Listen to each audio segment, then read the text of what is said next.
Сторона, у вас есть вопрос к представителю президента, кабинета министров? Микрофон. Нет, вопросов нет. У вас. Микрофон ответьте. Кушленко.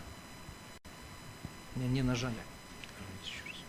Я же говорю все время, обучите стороны, на какую кнопку нажимать. И мы нажимаем, но она не загорается. Да, у меня там есть нужно вопрос. поставить какую-то наклейку какую-то поставить. Я, может, не все статьи Каждый день. понимаю, я простой человек. Да, пожалуйста.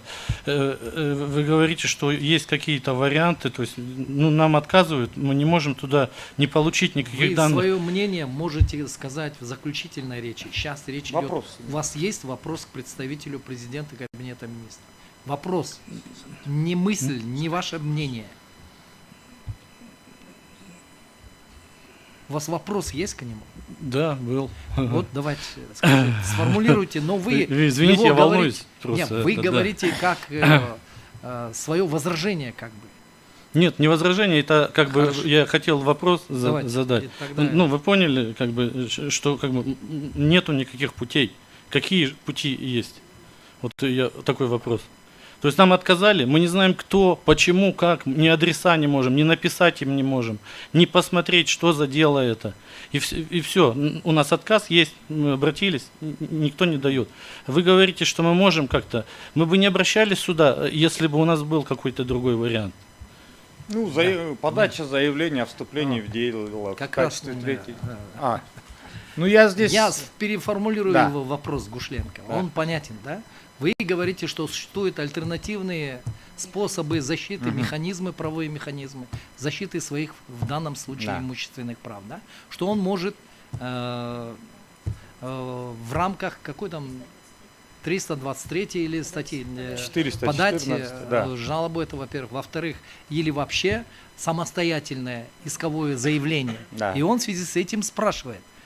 Мы не можем даже, говорит, написать самостоятельное исковое заявление, потому что мы не можем даже определить, кто является ответчиком по этому делу, поскольку к материалам того дела не подпускают.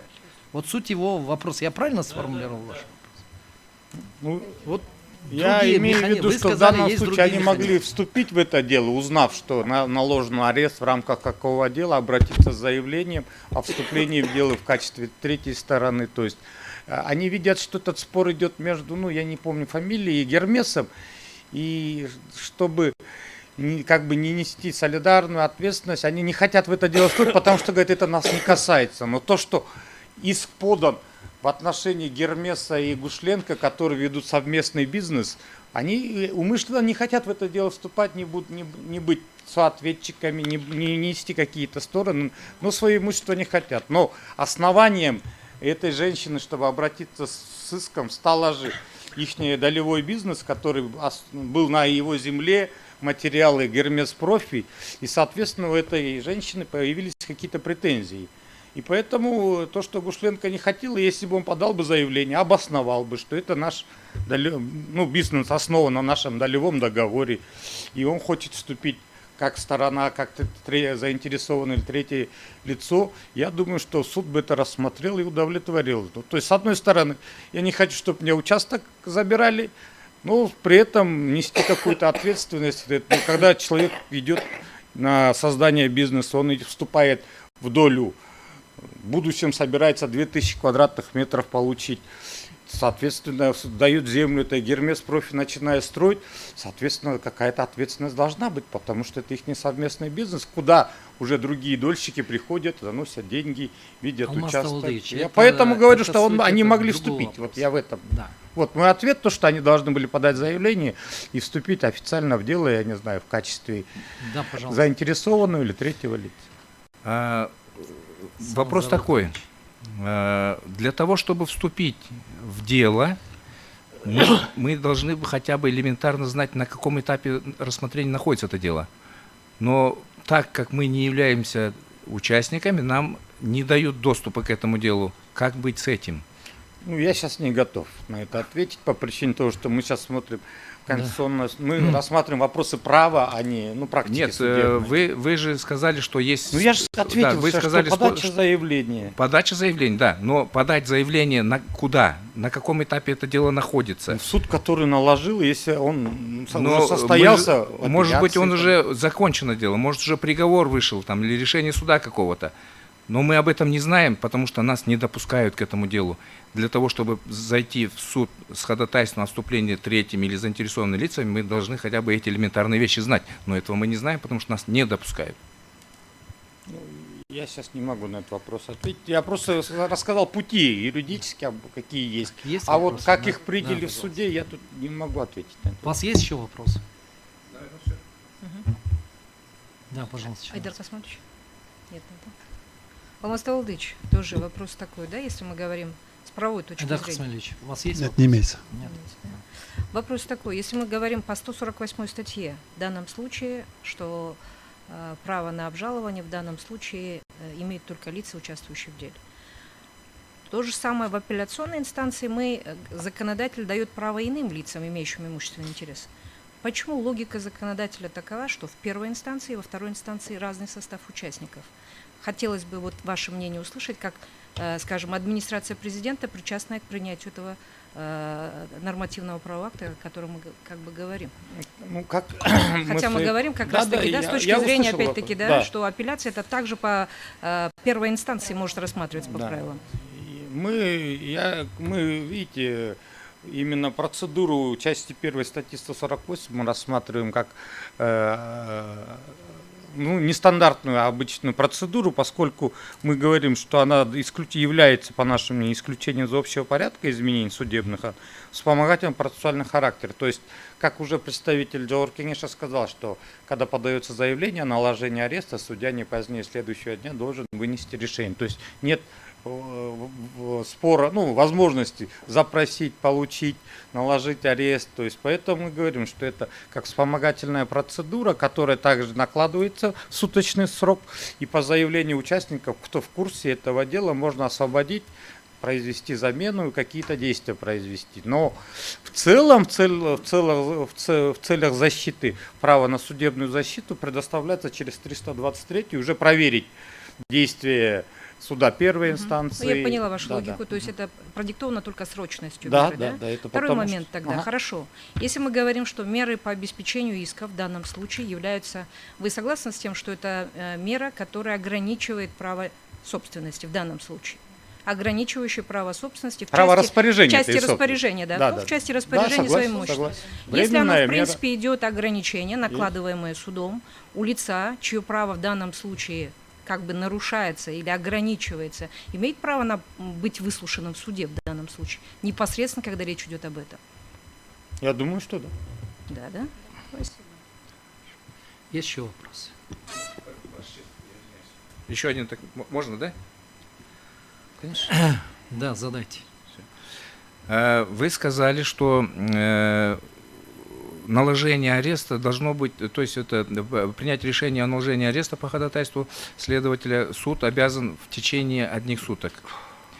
Но почему вы считаете, что это решение должно быть сразу положительным, то есть должен быть арест наложен? А почему вы не считаете, что этот арест, то есть это ходатайство может быть отклонено и отказано в наложении ареста?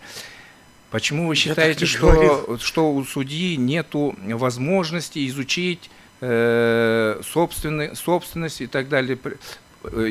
Почему вы не считаете, что следователь, который заходит с ходатайством о наложении ареста, не должен предоставлять эти документы сразу с ходатайством? Но мы сейчас же в рамках ГПК или УПК рассматриваем? Просто ГПК. ГПК. Соответственно, следователя там нет. Если заявитель приносит, и судья видит, что она ему не принадлежит ответчику, я же не сказал, что она 100% удовлетворяется.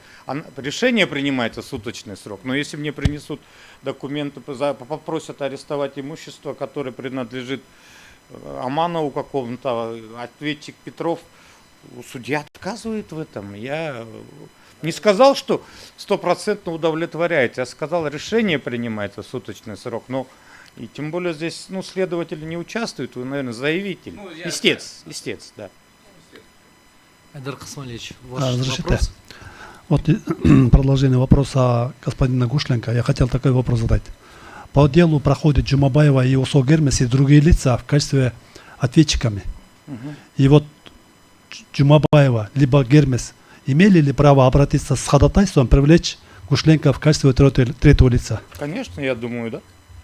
Они могли, если Джумабаева знала, что это совместный бизнес, то есть или Гермес сказать, что мы не одни здесь несем ответственность за эту невыполненную стройку, у нас есть совладелец участка. Я думаю, что да, могли стороны привлечь других участников, чтобы для Есть еще полноты, вопросы? для этого, конечно. Вопросы есть? Присаживайтесь. Спасибо.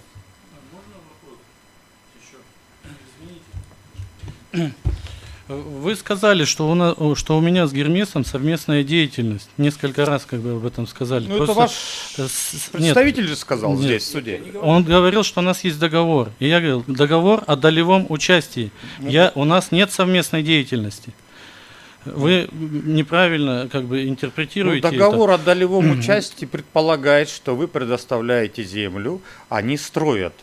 Возможно, я не так выразился. Да, договор о долевом участии, когда выступал для Но протокола. долевое участие и совместное это Ну, прям вы же землю разные. им предоставили? Совместного не было. Нет. Я такой же дольщик, как и все. Только они вносили деньги, я вносил землю. Ну, как бы это, вы чуть неправильно же сказали, да, извините, что поправил. Вот на основании вот этого, как бы, теперь как они, споря между собой, могут на мои, на внесенные, как бы, мои, ну, вот вы, например, дольщик, несли за квартиру деньги, и вашу квартиру взяли, третьи лица арестовали. И вы не можете никак, ну, даже посмотреть, из-за чего там арестовали, какой там повод. Для чего и как? Вы обращаетесь, вам отказывают, потому что вы не являетесь участником дела. А как вы не являетесь, если вашу собственность арестовали? Константин Владимирович, здесь не место для дискуссий такого рода. Да? Все ваши обращения должны быть обращены суду, и суд только оценивает. То есть вы не в отношении друг друга должны высказываться здесь. Вы высказываете свои позиции. Поэтому прошу не нарушать. Понял, извините, это как вопрос был? Ну, если как вопрос, Это вопрос, можно я бы не ответить? сказал. Вопрос того, что когда вы поставили различия, я понимаю так, если я прихожу, стоит на участке, строится дом, я вношу деньгами, я предполагаю, что и земля, и стройка уже как бы единое целое, поэтому меня подталкивает покупать у них там, ну, помещение. А если бы не было вашего участка, возможно, и не было бы этого строительства. Я вот так рассуждаю. Извините. Это уже эмоции. Садитесь.